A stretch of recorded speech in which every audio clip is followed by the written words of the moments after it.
claro, para a diretoria do Vasco, repito, senhor presidente Pedrinho, diretor de futebol Felipe, Admar, que chegou agora, mas está lá também, e todos que fazem parte dessa diretoria, sabe o que mais apequena um clube na sua história? É quando os rivais, nem mesmo ímpeto para zoar, eles têm. O que eu vejo de comentários é: caralho, eu não consigo nem mais zoar, eu tô com pena. Eu não consigo nem mais ter força para zoar. Eu tô com pena. Porque o Vasco, presidente Pedrinho, a cada dia que passa, e foi o que eu coloquei na minha crônica, ele tá virando chacota. A cada dia que passa, a cada jogo vergonhoso como esse, que também são protagonizados dentro da sua gestão, não adianta falar de herança maldita, não adianta falar de gestões passadas, porque você já está há mais de um ano à frente do Vasco da Gama. E só nessa temporada a gente viu 3 jogos que para mim são vexames, como o Melgar, como o Porto Cabedelo, e dessa vez agora já é eliminado, tá, gente? O Vasco tá eliminado. Desculpa, ó. Tá vendo aqui, ó? Vascaíno de coração, resposta histórica, bandeira do Vasco, camisa especial do Edmundo, minha foto ali, ó, com o desenho que eu ganhei, tudo mais. Tudo do Vasco. Sou vascaíno de coração, cara, sou vascaíno desde que eu me entendo por gente. Ser Vasco faz parte da minha personalidade. Como profissional, sou totalmente capacitado para fazer o que for de qualquer clube. Mas tá aqui no meu coração, tá? Eu sou Vasco pra caralho. O Vasco está eliminado. Está eliminado da Copa Sul-Americana. Porque se a gente for pegar a história do Vasco, você falaria assim: que isso, Pedrosa? Pô, o Vasco já foi o protagonista da virada histórica. O Vasco já conseguiu vitórias maravilhosas. Esse Vasco não existe mais, gente. Desculpa avisar. Esse Vasco que a gente se apaixonou, que a gente como torcedor aprendeu a amar, esse Vasco é o Clube de Regatas Vasco da Gama.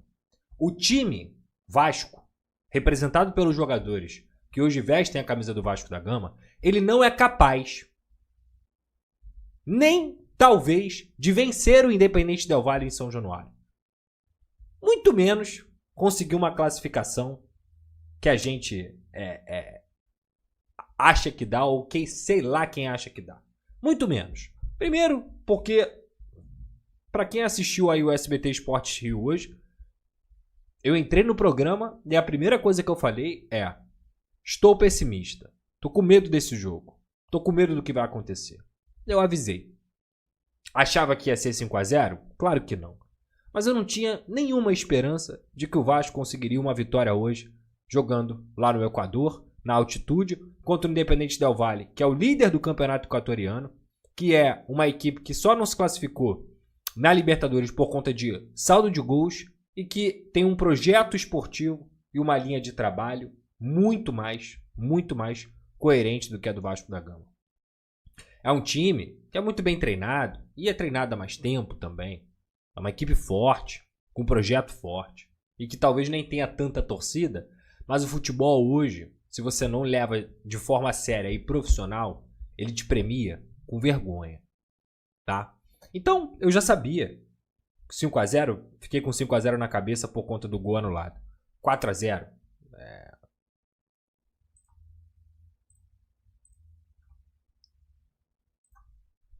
Até mudar aqui. 4-0. Eu não acredito, de forma alguma, que vai ter alguma mudança na postura desses jogadores e que faça o Vasco, por exemplo, voltar ao caminho do que a gente acredita que seja possível. Porque eu fico muito triste. A gente está minando as novas gerações. Essa diretoria ela tem que ter noção de que ela está minando as próximas gerações. Ela tem que ter noção que ela está fazendo o vascaíno deixar de acreditar no Vasco. Ela tem que ter noção que ela está matando um monte de possíveis torcedores que viriam a daqui a pouco se tornar adolescentes, viriam a se tornar adultos e que continuariam levando o Vasco da Gama no peito com muito orgulho e com muito carinho. Hoje é o Vasco que não consegue mais dar orgulho pro torcedor. Eu não consigo sentir orgulho do Vasco. Você compreende? Eu tenho orgulho de ser vascaíno, mas eu não consigo mais sentir orgulho do Vasco. Eu só sinto vergonha. Quando eu sento para tomar uma cerveja, quando eu sento para conversar com alguém, quando eu sento para trocar uma ideia de futebol, que seja fora do meu trabalho, que eu já falo disso o dia inteiro, eu não consigo ter orgulho do meu time. É muito doido isso. E aí, você imagina, eu que tenho 31 anos, que tenho minha vida completamente estabilizada, formada já, que trabalho com futebol, vivo de futebol, e não tenho mais orgulho de falar do meu time. E olha que eu já vi coisas boas. Vi Copa do Brasil, vi grandes times, vi grandes ídolos. Nasci ainda num século onde o Vasco era muito forte. Meu pai me passou todo esse amor. A criança que tem 5, 10, 15 anos, cara, só na loucura mesmo. Só na paixão mesmo. Que é como essa nova geração de torcedores foi forjada. Na derrota, no vexame, na vergonha, no cansaço. E mesmo assim, essa nova geração, ela continua amando o Vasco, lutando São Januário, brigando pelo clube, com afinco. Ela continua suando sangue. Ela continua sangrando pelo Vasco. E aí, cara, quando eu falo sobre chacota, presidente Pedrinho, diretoria, diretor Felipe e todos os responsáveis, é que vocês não têm noção do que é uma criança de 10, de 15, que vai chegar no colégio amanhã e vai ser humilhada pelos coleguinhas. O cara que é conhecido como Vascão no seu trabalho, ele vai ser humilhado. Amanhã eu vou ser humilhado também, mas faz parte do meu trabalho. Eu trabalho lá no SBT Esporte Rio, a zoação come solta, é assim. Mas tudo bem, faz parte, é o meu trabalho. Agora, é isso. Assim, enquanto a gente não tiver, principalmente, um choque de realidade, talvez até, e quando eu digo isso, um jogo de protesto no próximo final de semana, no próximo jogo da Copa Sul-Americana. E quando eu falo protesto, não é não ir ao estádio ou algo do tipo. É protestar o tempo inteiro. O tempo inteiro, os 90. Os 90. Os 90, protestar o tempo inteiro. O torcedor tem direito de protestar, de vaiar, de fazer o que quiser dentro do limite da lei, contanto que não agrida ninguém, não cometa nenhum crime. Mas o torcedor tem direito de fazer o que quiser para poder protestar contra essa vergonha que tem sido o ano do Vasco e esse grupo de jogadores. É uma vergonha. É falta de vergonha na cara. Sabe? Público zero, repito, eu não sou esse cara. Eu não gosto disso. Eu acho uma ideia honesta, justa, mas eu não gosto. Eu prefiro muito mais de um estádio cheio, protestando o tempo inteiro. Tem um movimento que antigamente faziam e que eu já não vejo há muito tempo, que é virar as costas para o campo. A torcida está no estádio e vira as costas para o campo. Porque aquilo é um claro recado, e a torcida do Vasco fazia isso lá no começo do século, de que o torcedor já não aguenta mais aqueles jogadores que estão ali. O torcedor já não aguenta mais a forma desrespeitosa como essa camisa do Vasco tem sido tratada por esses atletas. É mais ou menos assim, eu estou virando as costas para você, não é pro Vasco. Eu estou virando as costas para você, que está aí dentro de campo, e para você que está aí dirigindo o Vasco da Gama. Esse protesto eu gosto. Virar as costas para mostrar que sim, estamos aqui pelo Vasco, mas a gente está virando as costas para você. Entende? Mas entendo também quem faz o público zero e talvez fazer um cordão ali em volta de São Januário, que aí você não precisa gastar o seu dinheiro suado, como aqui o Jonathan Mello falou, e falou muito bem. Ninguém é obrigado a pagar 50, 60, 70 reais para ver essa vergonha que tem acontecido. Seria muito legal se todo mundo lotasse a barreira do Vasco, ali em volta, inclusive contribuísse com o comércio, contribuísse com as pessoas que estão ali trabalhando e continuando fazendo a economia girar ali, o ecossistema da barreira do Vasco, culturalmente falando, e fosse também um protesto bem válido, muito válido, tá? Então, cara, o que aconteceu hoje, repito, não é uma surpresa. Não é uma surpresa. É uma vergonha tão grande quanto as outras que aconteceram. E eu fico me perguntando, assim, o que a diretoria pretende fazer quanto a isso? É mais ou menos nesse sentido. O que o Fernando Diniz pretende fazer quanto a isso também? Porque o que fica claro para mim, a partir desse momento e vou falar de novo, para que não digam que eu sou engenheiro de obra pronta. Eu não acho que o elenco do Vasco é ruim o suficiente para estar passando pelo que está passando. Não acho. Mas existe um perfil claro ali que ele precisa ser exterminado. Que é o perfil de que, abre aspas, com todo respeito, faz merda o tempo inteiro. O tempo inteiro. Hugo Moura faz merda o tempo inteiro. João Vitor faz merda o tempo inteiro. E quando estou dizendo isso é dentro de campo, tá? Dentro de campo.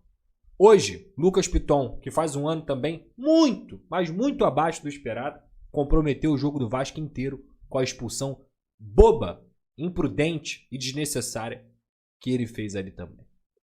Mas enquanto a diretoria do Vasco não conseguir mudar o perfil desse clube, desse grupo, esquece. Esquece. Sabe por quê? Chegou o Diniz. E aí o Diniz conseguiu recuperar a confiança. Conseguiu dar um choque de realidade. O Vasco fez bons jogos. Faz um jogo maravilhoso contra o São Paulo. Aí eles ficam um mês treinando. E em 2 jogos tomam 6 gols. E não fazem nenhum. E nem produzem para tal. Não produzem para absolutamente nada. O Vasco voltou a ser o time lá de antes do Diniz. Pobre de ideias. Hoje não dá nem para tirar como parâmetro, porque, repito, nem consigo colocar na conta de alguma coisa do Diniz. Contra o Botafogo, por exemplo, para mim, o principal responsável pela derrota foi o Diniz. E ele disse, vou corrigir, vou tentar resolver e tudo mais. Ok, Diniz, aí você repete, você coloca o Hugo Moura de novo, aí você coloca o João Vitor de novo. Gente, com todo respeito, é porque eu não vou ter aqui. Eu vou tentar achar o frame. Eu vou tentar achar o frame aqui do que acontece no primeiro gol do Vasco.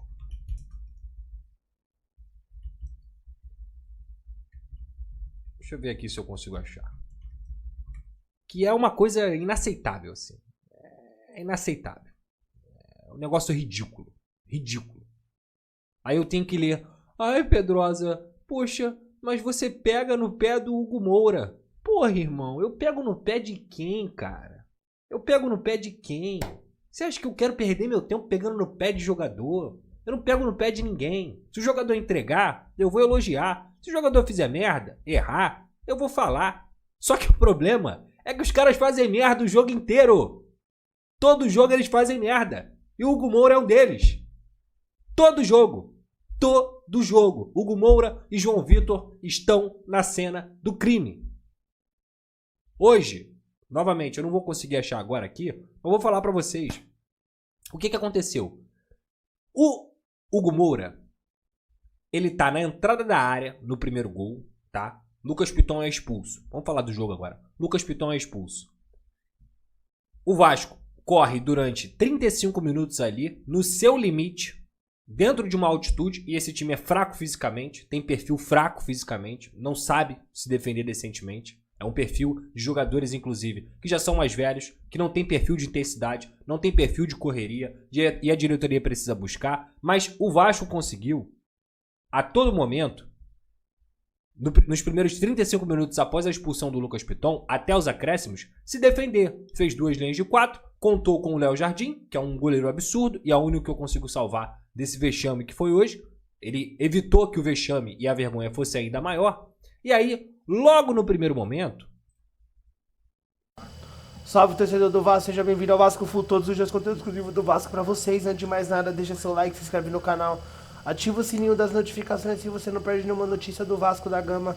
O Vasco que está aí, né, tomou 4-0 do Independente Del Valle, já está eliminado da Copa Sul-Americana e agora volta as forças pro Campeonato Brasileiro. O brasileiro não está muito bem, né?